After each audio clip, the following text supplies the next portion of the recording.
Hello mga kabusog, ngayon kain naman tayo ng gulay. Gulay naman ang titirahin natin ngayon. So, tamang gulay tayo sa tag-ulan.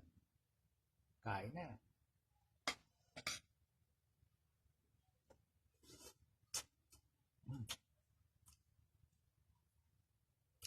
At kompleto, meron tayong kahit okra.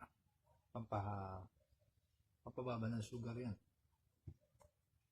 Then, yan pinain ko nung bumaba yung sugar ko.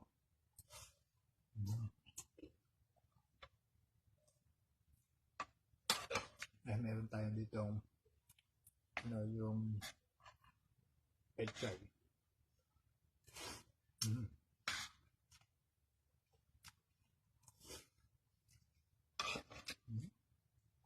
At talaga ng gulay.